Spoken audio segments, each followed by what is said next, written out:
Bonjour à tous et merci de regarder cette nouvelle vidéo dans laquelle je vais vous parler de la rentrée des classes de Pierre, ou plutôt de ses premières semaines d'école en petite section de maternelle.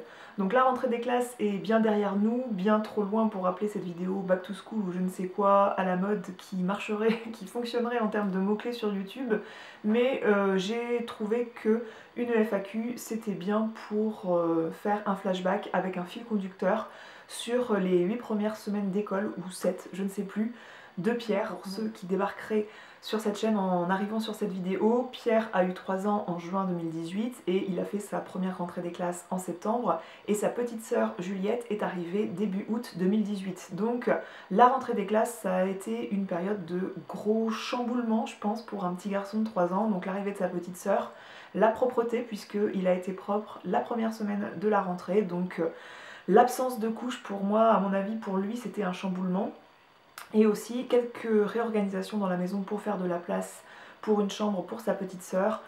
Donc on peut estimer que ça pouvait être une période de stress ce mois de septembre. Ça me fait enchaîner sur la première question.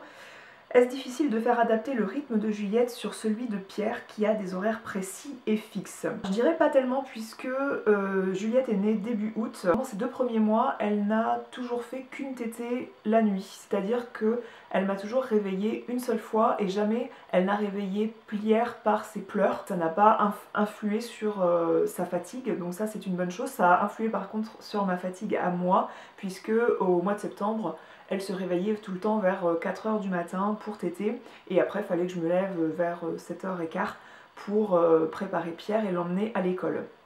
Maintenant, depuis début octobre, elle fait ses nuits et elle se réveille plutôt vers 6-7 h, ce qui fait que une fois qu'elle a tété, eh bien moi je me réveille et puis je lève Pierre à 7 h 15, et encore une fois, lui il ne voit pas la différence, et du coup c'est assez synchro leur rythme à tous les deux, puisque Juliette elle tète avant le réveil de Pierre et elle tète une seconde fois après que j'ai emmené Pierre à l'école. Donc pendant que j'habille Pierre, pendant que je lui donne son petit déjeuner, etc., eh bien il n'y a pas de tété à faire à Juliette, et ça m'arrange beaucoup que ce rythme soit calqué comme ça. Tout le mois de septembre, j'avais décidé d'emmener Pierre uniquement le matin à l'école et d'aller le chercher à midi pour qu'il mange à la maison et qu'il passe l'après-midi à la maison, étant donné que ça n'influe pas sur un potentiel retard pour qu'ils suivent à l'école, pas du tout, parce que honnêtement l'après-midi en école maternelle c'est après manger, pipi, laver les mains, sieste, et ensuite à nouveau pipi, laver les mains, et il reste finalement très peu de temps pour mener à bien une activité, un atelier. Les ateliers ont plutôt lieu le matin. J'avais décidé ça pour diverses raisons que je citerai après. Mais après le 1er octobre, on a eu quelque chose qui a décidé pour nous, c'est-à-dire que pour aller à l'école, il faut traverser la Charente, puisque j'habite en Charente-Maritime. Il y a un pont qui est en cours de travaux jusqu'à mi-décembre 2018. Le mois d'octobre ayant été magnifique, ce qu'on a choisi c'est d'emmener Pierre et d'aller le chercher à vélo sur un siège bébé tout le mois d'octobre. Donc il était plutôt content, c'était le seul, on était les seuls à fonctionner comme ça, mais ça a bien fonctionné du fait qu'il faisait très beau. Fin octobre, Pierre a commencé à dire j'ai froid aux mains, puisque à vélo, le vent, s'il y a du vent, s'il y a de l'air frais, on subit bien le froid quand on est à vélo, notamment sur les mains. Donc la solution qu'on a adopté depuis début novembre, c'est comme tout le monde de mettre une voiture de l'autre côté qui reste en permanence, et on fait un changement de voiture. Il faut donc traverser avec notre enfant le pont à pied, garer la première voiture avant le pont, on prend la seconde voiture et on emmène notre enfant à l'école comme ça. Ce qui fait que niveau timing, au lieu de prendre 5 minutes pour emmener notre fils à l'école, ça prend 20 à 25 minutes. Ça implique que l'enfant doit se lever plus tôt, mais ça encore c'est gérable. Ce qu'on a vécu à la rentrée, c'est que Pierre savait s'habiller tout seul, enfin mettre ses chaussettes, mettre ses chaussures, mettre son pantalon. Le haut, je l'aide un petit peu pour l'enfiler dans le bon sens. On a observé une petite régression pour qu'il s'habille tout seul. Je savais que ça pouvait arriver face à une situation potentiellement stressante, donc un changement comme l'arrivée de sa petite sœur, comme une rentrée des classes par exemple, et que faut pas vraiment en faire de cas, faut l'accompagner. On sait que c'est une expression de ses émotions de dire oh non, je veux que tu m'aides, je veux me faire passer encore pour un bébé. Se remettre dans une situation qu'il maîtrise, c'est-à-dire la situation qu'il maîtrise c'est que maman l'habille, c'est une façon pour lui de réagir à un stress potentiel.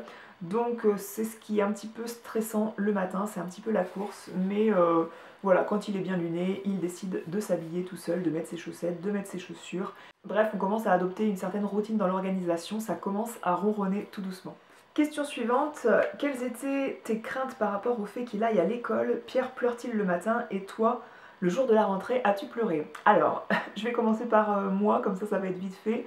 Oui, j'ai pleuré le jour de la rentrée, j'ai pleuré à la veille du fait qu'il allait à l'école parce que c'est quand même un changement, ça passe votre enfant d'une situation de bébé à une situation de petit garçon, donc je trouve que c'était un sacré cap de mettre son enfant à l'école. Et une fois que je l'ai laissé à l'école, eh bien j'ai versé ma larme après, en cachette, pas devant lui pour pas lui infliger mon stress. Et Pierre, lui, n'a pas pleuré une seule fois durant les 8 dernières semaines d'école, les 7 dernières semaines d'école. Je dirais même qu'il montre beaucoup d'enthousiasme à aller à l'école. Il y a un rituel qu'il est important pour lui de maintenir lors de la séparation, c'est-à-dire que quand on arrive dans la classe, on l'aide à retirer ses chaussures de dehors pour mettre les petites baskets qui sont uniquement réservées à l'intérieur de l'école. Il y a un parcours de motricité, enfin il y a toute une structure avec un toboggan, des marches, des échelles, etc. Il tient à faire son petit tour et puis qu'on le regarde faire, à nous faire coucou par une fenêtre. Et ensuite, il nous emmène devant la porte, enfin il nous raccompagne à la porte pour faire un câlin, dire un petit secret comme quoi il nous aime très fort, faire un bisou. Ensuite, il part sans se retourner, c'est impressionnant. C'est plutôt moi qui reste devant la porte en train de regarder vers quel atelier il se dirige, s'il se redirige vers la structure, s'il se dirige vers un adulte ou quoi. Et lui, il s'en va sans me regarder. Je suis pas en train de dire par là que du coup, mon enfant va être le petit surdoué de la classe, que c'est le plus facile à gérer de tous les enfants, parce que Dieu sait que chaque matin, il y a au moins 5 gamins qui pleurent, qui hurlent de quitter leurs parents, donc moi c'est juste qu'à mon avis que Pierre, il arrive à tolérer les émotions de la séparation, et puis il arrive à gérer ça tout simplement. Je pense que ça aide le fait qu'il était en crèche avant et pas chez une nounou, parce que chez une nounou, il n'y a jamais plus de 4-6 gamins à fréquenter à mon avis, alors qu'à la crèche où il était toujours en permanence avec 12 à 20 autres enfants, ce qui fait qu'il est habitué à être avec beaucoup d'enfants, à être avec plusieurs dames qui s'occupent de lui. La structure de l'école, par rapport aux aménagements et tout, ça ressemble quand même à la structure de la crèche. Donc je pense que voilà, le fait de passer de la crèche à l'école, pour un enfant, niveau adaptation, à mon avis, c'est plus simple que de passer à nounou vs l'école. Par rapport à mes craintes, j'en avais plusieurs et malheureusement elles se sont un petit peu toutes vérifiées. Je veux dire que la première crainte c'était déjà la propreté, parce que le premier jour, le 4 septembre 2018, le premier jour d'école, Pierre n'était absolument pas propre, dans le sens où jamais il n'était allé au pot ou aux toilettes sur le réducteur de lui-même. C'est ce que j'estime le déclic de la propreté pour moi, c'est quand de lui-même il a eu envie de faire pipi et qu'il est allé sur le pot et qu'il a fait pipi dedans. C'était encore jamais arrivé au 4 septembre 2018, ce qui fait que le premier jour d'école, je lui ai mis une couche parce que je ne voulais pas lui imposer le stress de se faire pipi dessus, en plus du stress d'arriver dans une nouvelle structure, d'arriver dans l'école. Sauf que la maîtresse m'a vite fait comprendre que, ah non, à l'école on ne met pas de couche. Donc bien sûr que je le savais, mais comme je vous disais, je ne voulais pas lui imposer le stress de se faire pipi dessus, en plus du stress de rentrer à l'école. Si l'ATSEM était amenée à le changer, j'avais peur que ça se passe comme à la maison, c'est-à-dire que pendant l'été, plusieurs fois j'avais été amenée à le mettre en caleçon dans la maison pour qu'il aille au pot et qu'il ne se fasse pas pipi dessus, sauf que ça a été accident sur accident vu qu'il refusait d'aller au pot, et quand je voulais le changer, il me disait arrête, suffit qu'il était pris dans son activité, il n'avait pas envie que je le change.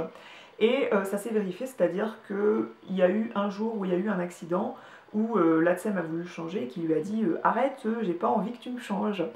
Et elle l'a assez mal pris, alors que pour moi, je m'inquiète pas plus que ça par rapport à son comportement, c'est-à-dire que tout simplement il n'avait pas envie qu'elle rentre dans son intimité de le changer. Et il s'est passé finalement que Pierre était propre le dimanche suivant la rentrée des classes, donc le lundi 4 septembre il n'était pas propre.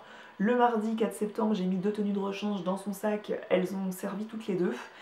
Le jeudi et le vendredi, où il a fait que des matinées, aucun accident. Je l'ai récupéré avec le même short ou le même pantalon, je crois que c'était un short parce qu'il faisait très beau. Et le dimanche, Pierre s'est rendu au pot tout seul pour faire pipi et pour aller à la selle. Donc c'était la grosse victoire, je crois que cette étape-là, je m'en souviendrai toute ma vie. De toute façon, je vous donne rendez-vous sur le blog mercredi. Je pense que l'article de mercredi suivant cette vidéo, eh bien, ce sera sur le passage à la propreté pour Pierre et je vous expliquerai notre tour d'expérience. Et j'avais peur du coup, avant la rentrée des classes, que les autres enfants se moquent de lui s'il se faisait pipi dessus, alors que, comme m'a dit une copine, tu parles que chaque gamin à 3 ans est bien trop occupé à se soucier de sa propre couche pour se soucier de la couche du copain. Et c'est tout à fait le cas, puisqu'il y a eu 4 accidents depuis la rentrée, ce qui est vraiment hyper encourageant par rapport à d'où on est parti. Donc il se débrouille très bien finalement de ce point de vue là. En tout cas les 4 fois où il s'est fait pipi dessus, voire 5, jamais il a été triste le soir en se disant qu'on s'était moqué de lui ou quoi que ce soit, jamais il a fait ressentir qu'il avait eu une frustration par rapport à ça, pas du tout, il le vit très très bien.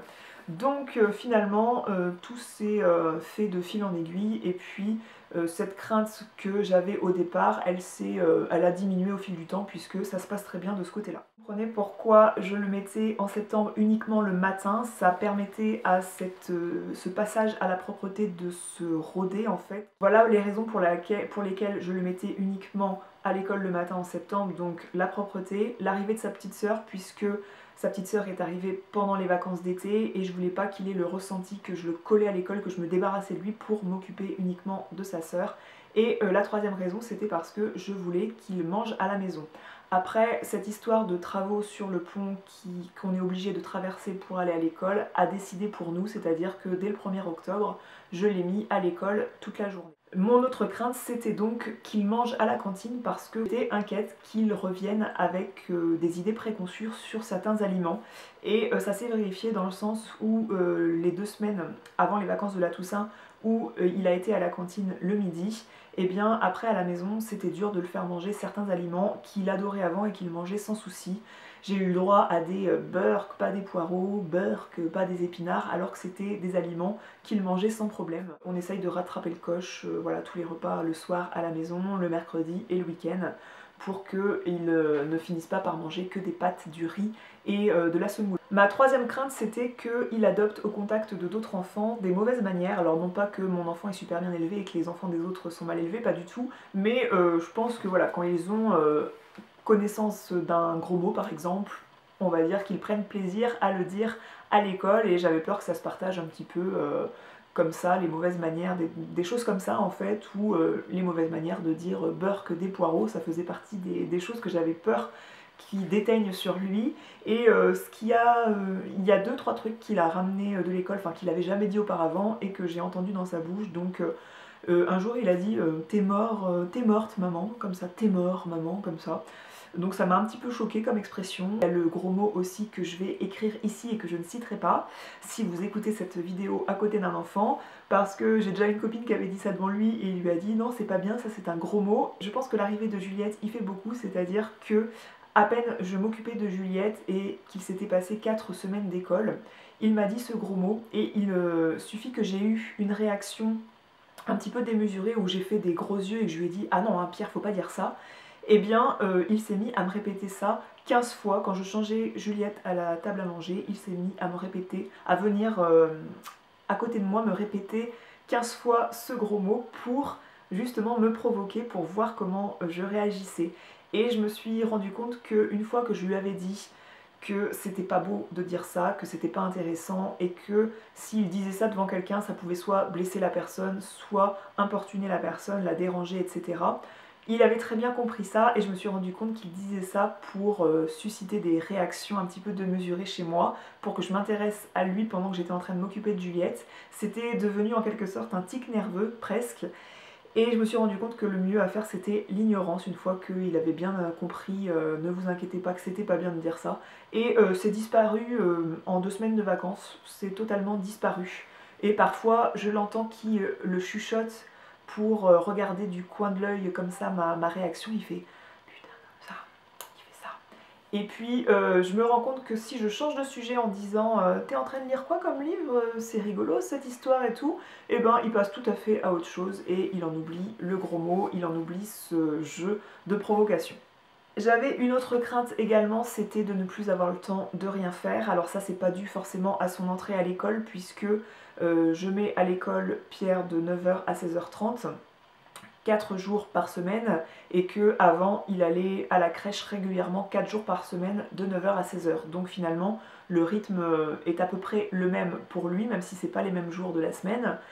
Ce qui fait que j'ai pas beaucoup de temps, c'est que y a l'arrivée de Juliette, qu'il y a cette déviation aussi au niveau du pont, donc voilà, niveau temps de voiture, j'en fais beaucoup plus, et que une fois rentrée à la maison, j'ai encore Juliette à m'occuper.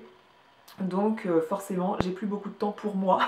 Depuis mon accouchement, j'ai été 2 mois et demi sans m'épiler les jambes, hein, pour vous dire. Et aussi parce que j'ai repris mon travail de la maison. Ce qui fait que je travaille beaucoup de la maison et qu'en plus j'ai Juliette en permanence avec moi, que j'allaite à la demande. Et en plus, il y a Pierre à emmener à l'école et avec qui il faut beaucoup travailler l'autonomie. Le blog, eh bien j'ai tendance à filmer une vidéo par semaine la journée, et tout ce qui est traitement de la vidéo, écrire un article pour le mercredi, j'ai tendance à faire ça un petit peu sur mon temps de sommeil. Mon autre crainte, c'était quelque chose qu'on m'avait rapporté, donc j'ai une amie qui mettait ses enfants dans la même école et qui a changé d'école et qui me disait que pendant 5 ans d'école de sa grande fille, elle avait galéré avec l'époux. Et ça s'est vérifié, c'est-à-dire que pendant les vacances de Toussaint, j'ai découvert que mon fils avait des poux et des lentes plein la tête, et malheureusement j'en avais chopé aussi, puisque bien sûr le câlin dans le lit du gamin, le câlin le matin au réveil, bref les câlins, bisous, etc. Lui-même vient parfois dans mon lit faire câlin. Donc je ne vous raconte pas le gros stress quand j'ai découvert ça, alors que je m'étais mis un peu dans la tête que, vu que c'était un garçon, qu'il avait les cheveux pas trop longs, je m'étais mis dans la tête que jamais il aurait de poux, sauf que à peine il a fait 2 semaines de sieste à l'école avant les vacances de Toussaint, qu'il a eu la tête gavée de poux, sachant qu'un poux ça fait 20 lentes par jour. Je peux vous dire que les vacances de Toussaint ont été très joyeuses, ce qui a beaucoup influé sur mon temps et ça influe malheureusement sur la relation avec son enfant. C'est ça que je trouve très triste, parce que quand on passe sa journée à lui passer le peigne dans les cheveux, à lui faire un traitement qu'il ne doit pas tripoter avec ses mains, je peux vous dire qu'à 3 ans, l'enfant, faut qu'il soit super docile pour le faire et c'est très compliqué. Donc du coup, il se fâche un petit peu, faut se fâcher un petit peu pour qu'il se laisse faire, parce que c'est hors de question de disperser tous ses poux et ses lentes dans la maison. Donc c'est très compliqué à gérer, et concernant le temps passé à éradiquer les poux, j'ai passé 2 ou 3 jours à lessiver tous les textiles de la maison, donc traiter les matelas, traiter les doudous, traiter les couettes, les housses de couettes, etc. J'ai passé 2 ou 3 jours comme ça, et depuis la semaine qui a suivi les vacances de Toussaint, tous les soirs, j'étais obligée, pour qu'il se laisse faire, de lui mettre un dessin animé sur une tablette, pour qu'il se laisse faire dans la salle de bain, pour que je lui retire les poux et les lentes qu'il avait pu soit choper dans la journée, soit qu'il restait après traitement des vacances. Donc, je peux vous dire que niveau relation avec son enfant, je trouve que ça impacte. Et j'en ai parlé à la maîtresse qui a mis un mot dans les cahiers. Et voilà, mais j'ai peur qu'il en ait régulièrement toute l'année, et c'est un gros stress pour moi. Parce que je comprends pas qu'en 2018 on ait encore des poux dans les écoles.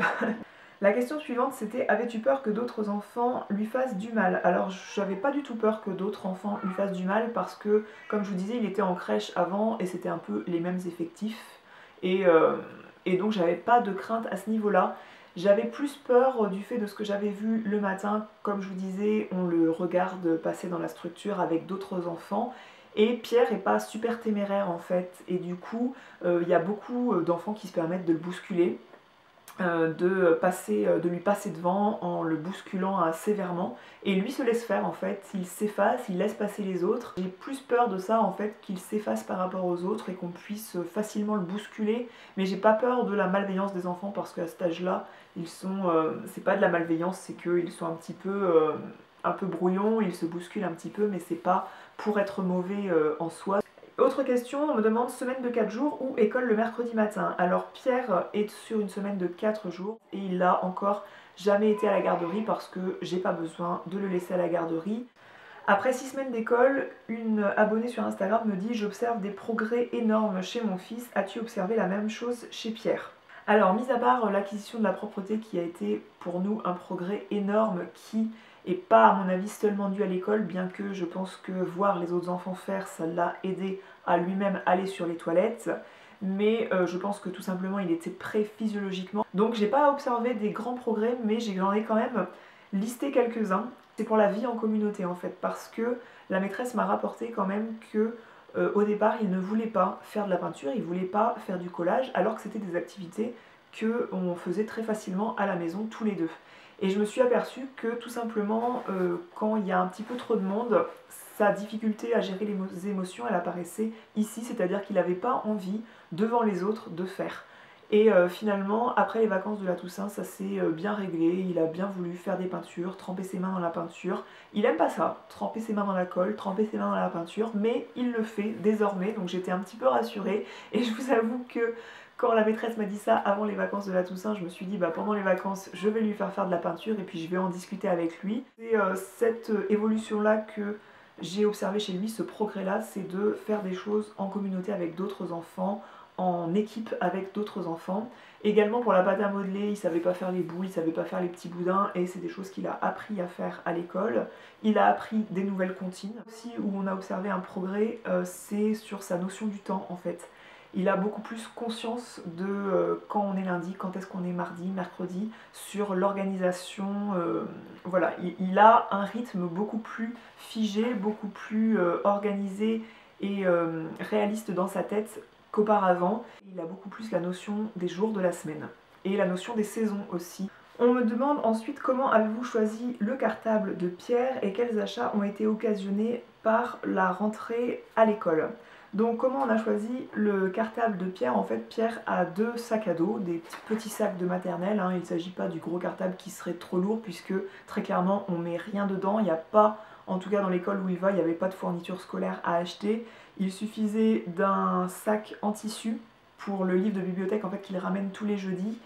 Ce sac en tissu, j'ai pris un tote bag que j'avais reçu de la marque Et moi quand j'avais fait une commande où il est écrit La vie est belle en famille. Il y a le petit cahier de liaison, rien d'autre dans son sac à part une tenue de rechange complète. J'ai choisi un petit sac à dos qu'on a choisi à Jiffy qui est très neutre avec des rayures comme des marinières, des détails rouges et il est marqué éclair de génie ou graines de génie dessus. On l'avait repéré et on a emmené Pierre ensuite valider notre choix dans le magasin. Et du coup c'est le sac qu'on avait choisi et en même temps en parallèle ma soeur a choisi un autre sac, enfin c'est ma nièce qui l'avait choisi. Ma nièce adore les renards et elle avait choisi un sac à dos avec une tête de renard. C'est un sac à dos qui est mine de rien beaucoup plus qualitatif, hein. Elle a dû le payer plus cher puisque dans les détails il est beaucoup mieux fait, je vous le montrerai en photo. Mais c'est vrai qu'il est plus bébé en fait parce que la tête du renard est quand même très proéminente. Le papa a tenu à quand même à ce qu'il prenne le premier sac qu'on avait choisi ensemble, que lui avait choisi et avec lequel on avait trouvé matière à le préparer à la rentrée des classes. Et il arrive occasionnellement qu'il prenne ce petit sac renard que moi je trouve adorable et d'ailleurs très adapté à l'automne. Ensuite, quels autres achats a occasionné la rentrée à l'école? Je dirais des étiquettes. Je vous en ai parlé dans ma vidéo favori de jeune maman. Donc la marque C'est mon étiquette a été très gentille de m'offrir des étiquettes de super qualité. C'est un site où on peut faire imprimer des étiquettes autant pour les chaussures que pour les objets. Donc il fallait fournir par exemple un verre à l'école pour qu'ils puissent boire, donc on avait des verres en plastique Ikea, ça fonctionnait très bien. Des étiquettes également thermocollantes. J'ai aussi acheté des pantalons qui ne seraient pas avec des boutons trop compliqués à fermer. J'ai préféré acheter des pantalons avec un galon, une taille élastiquée qu'il est juste à monter et descendre, ou un bouton pression qui se déclipse très facilement à partir du moment où il baisse le pantalon, le bouton pression saute et ça lui permet du coup de se rendre facilement aux toilettes. Des baskets pour l'intérieur de la classe, donc nous on s'est contenté des baskets de la halle aux chaussures à 9,99 € puisque pour l'intérieur de la classe il n'y avait pas besoin d'acheter des Converse, des Nike ou quoi que ce soit. Est-ce possible de savoir combien d'élèves sont en classe avec Pierre? Est-il bien encadré selon toi pour apprendre? Alors oui, c'est tout à fait possible de le savoir. Pierre, dans sa classe, il y a une majorité de petites sections de maternelle et il y a 7 élèves ou 5 ou 6 élèves de moyenne section. En fait, la classe de moyenne section dans l'école où il va, elle est répartie avec les petites sections et avec les grandes sections. Il n'y a quand même qu'une maîtresse pour ces 25 élèves et je trouve que c'est un peu trop à mon goût. Je pense que pour une bonne qualité d'enseignement, autant pour l'enseignante que pour les élèves, j'aurais aimé qu'ils soient moins de 20 tous réunis. La dernière question, on me demande si j'ai eu des frustrations par rapport à ces premières semaines d'école. Alors oui, la première frustration, c'est justement cette histoire de propreté, parce que j'aurais aimé que ça soit pas l'école qui décide à quel moment il devait être propre, parce qu'à mon avis, il y était presque.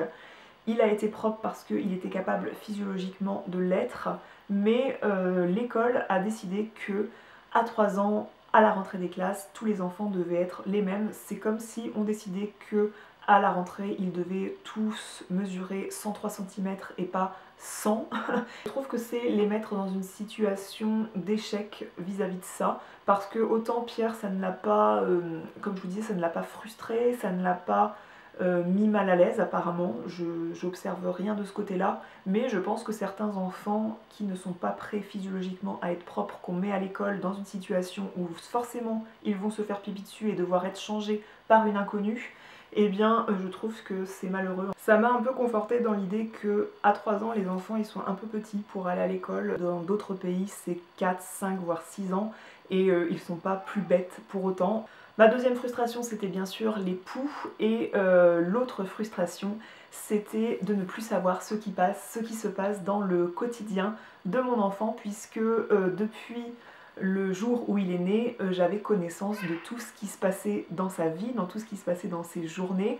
Quand je le mettais à la crèche, je savais si il avait été de bonne humeur, s'il avait fait pipi, s'il avait fait caca, s'il avait fait 3 crottes, 4 crottes, je savais s'il s'était mouché, s'il avait pleuré, s'il était tombé. Et là, à l'école, on ne vous dit absolument rien. Et si l'enfant n'est pas décidé à vous raconter sa journée, eh bien c'est le flou total, vous ne savez absolument pas ce qui s'est passé dans l'école. Il y a une réunion, je pense, c'est un petit peu l'obligation de chaque école de faire une réunion avec les parents en début de petite section maternelle pour présenter le programme, ce qu'ils vont faire pendant toute l'année scolaire, les sorties qu'il va y avoir, et pour donner un petit peu une idée des acquis que l'enfant doit avoir en fin de petite section de maternelle. Ça m'a passionnée en fait comme réunion du fait que je savais enfin ce qu'il faisait comme atelier. Je savais déjà des choses, mais j'avais une idée précise du coup de quel devait être le stade de développement de mon fils en fin de petite section maternelle, au moins le minimum qu'il devait avoir comme acquis. Donc ça, j'étais super contente et j'ai été super frustrée aussi que le soir, quand je demande à Pierre qu'est-ce qu'il a fait dans sa journée, eh bien soit il me dit bah non je veux pas répondre, soit il veut pas me raconter du tout, soit il me dit tous les jours de la peinture alors qu'il n'a pas forcément fait de la peinture. Quand il a fait de la peinture, je vois très bien sur ses ongles les traces de peinture résiduelles de la matinée. Et du coup j'étais très frustrée de ça. Moi j'aurais voulu que en chaque fin de journée, soit j'ai un mot dans le cahier du déroulé de la journée, soit je puisse discuter à la maîtresse au moins 1 minute 30 pour savoir quel avait été le déroulé de sa journée, puisque le soir quand il tarde à s'endormir, je sais même pas s'il a fait la sieste la journée, sachant que je parlais de crèche, mais moi Pierre il a été gardé seulement à partir de ses 15 mois, donc voilà, c'était très difficile pour la maman louve que je suis de ne pas savoir le quotidien de la vie de mon fils. Je me suis raisonnée aussi le soir à ne pas le seriner de questions, puisque je me suis rendu compte aussi que lui aussi quand il rentrait de la crèche auparavant ou maintenant de l'école, il sait pas en fait ce que nous parents on fait de nos journées. Donc je me suis plutôt attelée à lui raconter quelques détails comme ça, des brides de ma journée pour que lui soit amené aussi à se confier sur la sienne.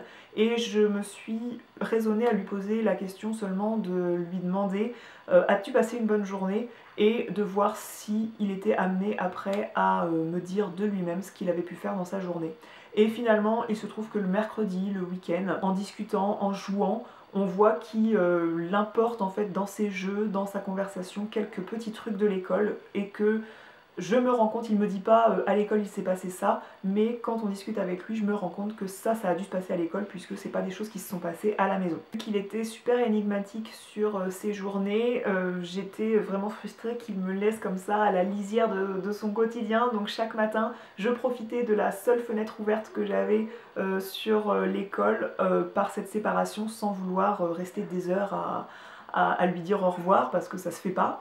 Quelque chose qui m'a réconfortée aussi, c'est d'avoir le livre, le classeur, où il rassemble un petit peu toutes les peintures, tout le récit de leur journée. C'est un classeur qu'on a eu en vacances en fait, c'est un classeur qu'il a décoré par de la peinture. Chaque mois, ils font une page avec des collages de la peinture et la maîtresse glisse des photos du quotidien des enfants et elle explique ce qui s'est passé. Donc on a découpé de la pâte à modeler avec des ciseaux pour plus tard apprendre à découper avec des vrais ciseaux. Ce mois-ci, on a fait un gâteau aux pommes. Chacun a versé du sucre, a coupé les pommes, etc. Mais j'aimerais en fait, mon cœur de maman aimerait avoir ce cahier tous les soirs pour savoir ce qu'ils font chaque jour. Donc cette frustration étant passée, maintenant que je sais que de toute façon je ne saurai pas chaque soir ce qui s'y passe, eh bien je vis avec. J'espère que cette vidéo vous aura plu, que ça vous aura apporté un éclairage si votre enfant n'est pas encore entré à l'école maternelle. Peut-être que vous aurez un aperçu qui fera que vous aurez un petit peu connaissance de comment ça se passe pour la rentrée de vos enfants plus tard, ou que si votre enfant est rentré en maternelle cette année, peut-être que vous vous reconnaîtrez dans mon raisonnement et que ça aura permis de vous rassurer sur le fait que chaque enfant voilà, est différent et que chaque enfant réagit différemment à cette entrée en maternelle. Et chaque maman aussi d'ailleurs. Je vous fais des gros bisous et je vous dis à la prochaine. Ciao.